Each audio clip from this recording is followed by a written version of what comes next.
Hello, everybody. Thank you for joining me today. I do truly appreciate it. And I'd like to talk to you today about a book that I read recently called Cardinal Black by Robert McCammon. And it is the seventh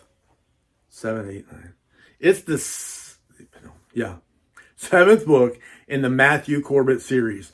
It would be the penultimate, since the ninth book is going to be Leviathan and it's going to be the last one. So maybe I have those numbers wrong, but that ain't the first time. Anyway, I just read Cardinal Black. It came out a few years ago, and I've got some really cool versions of this book from publishers like Lividian Publications and SST Publications. But this is the trade softcover version from Lividian Publications, and you can look at the Vincent Chong artwork on the front. If graphic design is your thing, then you can take a look. And what they've done, the Vincent Chong artwork on those Lividian Publications books, it shows characters from the books. For me, it does a great job of helping you to put a face with the name. So as I read these books, I find myself reading about some new character, and I say, okay, maybe that's them. You flip to the front and you see what they look like. So I really dig this method of publishing. Yeah, I like the artwork. It helps me to put a face with a name, helps to tell the story. It is a Matthew Corbett novel, and for those of you who haven't read anything of Matthew Corbett, you don't know what the heck I'm talking about. But in essence, he's a problem solver, like a detective, set in the very beginning. The first book was 1699. The rest of them are just after 1700. This one is 1703. It starts off in North Carolina, in a small town in North Carolina. He's working for a traveling magistrate, like a judge. They go from place to place, and he helps decide the fate of people on these big cases and things like that. He's got a witch, a girl in this town, Fount Royal, I think was the name of it in the very first book. She's being tried as a witch. Matthew Corbett figures out, he's got an itch. He knows something is awry, something is afoot. And he's the kind of guy that when he sees a problem, he's got to solve it. He cannot resist. He's a clerk for a magistrate. So all he does is listens to the magistrate, writes in shorthand what he says. The magistrate asks him, hey, what was this thing here? He goes back, he finds it, tells the magistrate that's his job. But traveling with this guy, like a son practically, the magistrate learns that Matthew, while very, very young, has a bit of an intuition and a knack for solving problems. And so sometimes he listens to Matthew. Well, anyway, that speaks to Nightbird. And then in the very next book, Matthew ends up working for this agency as their version of a detective. They call him a problem solver. And that's where we go. So the second book, he's in New York, and he becomes a problem solver there. And then each book kind of takes you out into different places. And ultimately they end up in London, an area around London in England.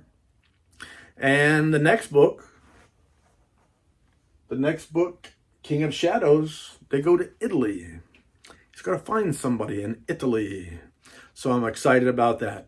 And Matthew can be compared to some other popular characters.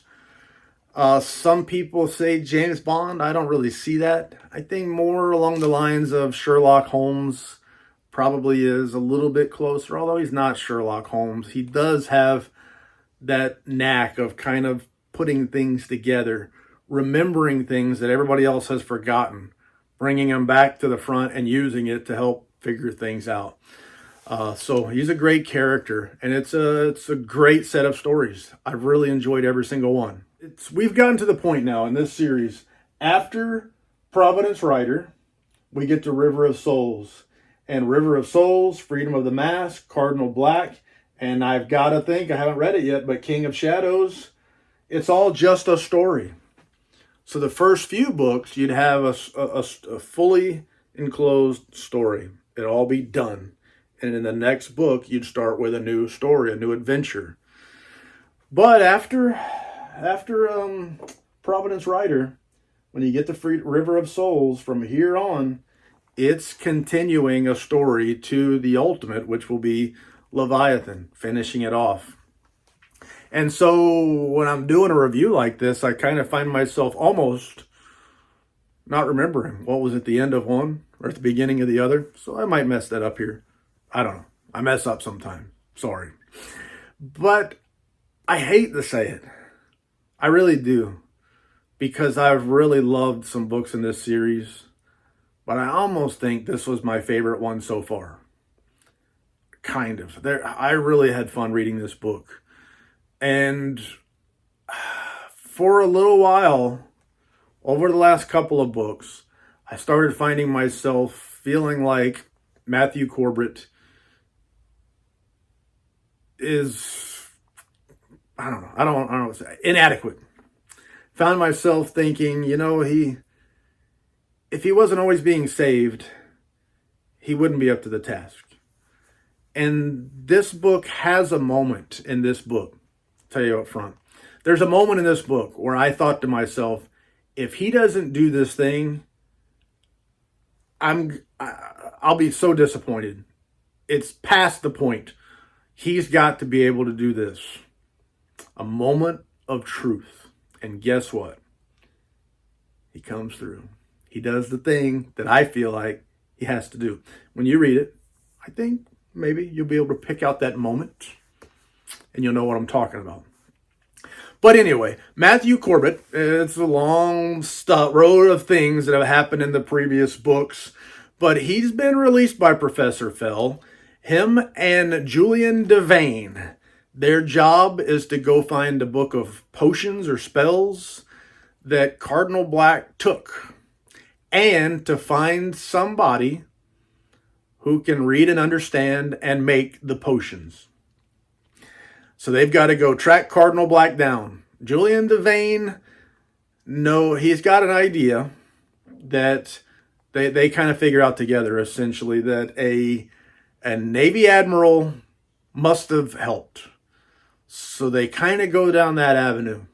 You find out some things about these characters that we didn't already know. They also, at the end of the last book, Freedom of the Mask, they hear him talk about a tower. So the first thing they got to do is find this tower. They're just following the clues as they go. They find this tower. They find a 6-year-old boy that has been sacrificed. And it further cements the fact that Cardinal Black is a villainous villain. He's the bad of the bad. But you find out he's got a partner here. And this partner is bad to the bone. This is one bad dude. I'm not going to tell you anything about him. But there are other characters introduced here. Characters that I like. And one of them is Elizabeth Malloy. She's a villain. She's a villain, but when you read her story, it's kind of like Catwoman. She's got a backstory that helps to explain things. But Elizabeth Malloy, great character. I really liked her. So they introduced some really great characters, some sympathetic characters. They introduced some bad villains that you want to see get killed. And they're tracking down this book. And they're trying to find a chemist. And through some really cool different things, taking on other people's characters, impersonating others, some really neat characters, like I said, they end up unwittingly, unknowingly at an auction where the book of spells, book of potions, and a chemist is being auctioned off in a silent auction. So they show up and they try to buy, and things, of course, don't go as planned. And there are moments of decision. And Matthew chooses what he chooses. And anyway, there are some really neat aspects to this story. I'll tell you up front, our boy Matthew Corbett does come through, and he does advance his character. After this, Corbett is different. And at the same time, we get some more of Hudson Greathouse and Barry, Matthew's love, the love of his life, she's in a bad way throughout this book. And they're trying to save her ultimately. He's trying to get this book of potions so he can save her from the way she was drugged in the last book. How does it go? I cannot say. I do not know. Actually, I do know. I read the book. But great story all the way through. And I kind of feel like this might be my favorite.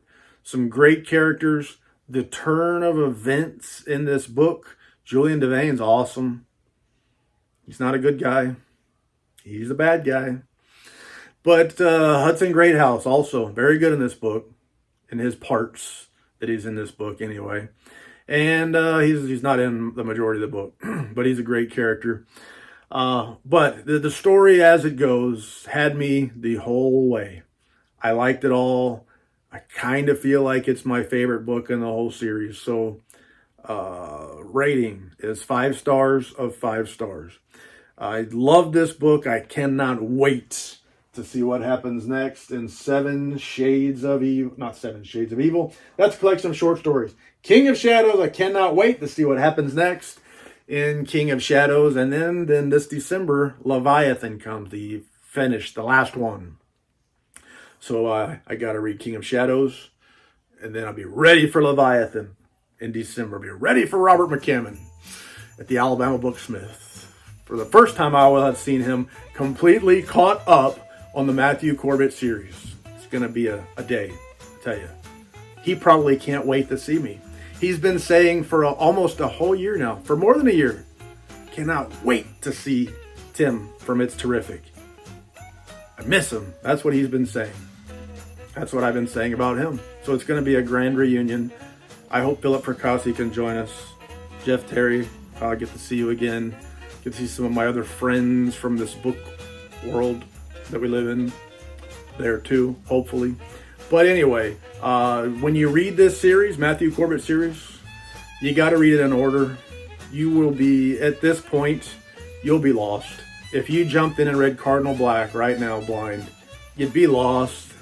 You could probably say it's a good story, but there's so much stuff you don't know what's going on. So start at the beginning with Speech the Nightbird. I love that book. Read it in order. I strongly recommend this series. This is a 5-star book. When you're reading Robert McCammon's Matthew Corbett, you really can't go wrong. In general, Robert McCammon, you can't go wrong. So you owe it to yourself if you haven't. Jump in. It is great. It is a 5-star book. 5 stars out of 5 stars. And with that being said, I can think of no more lies to tell.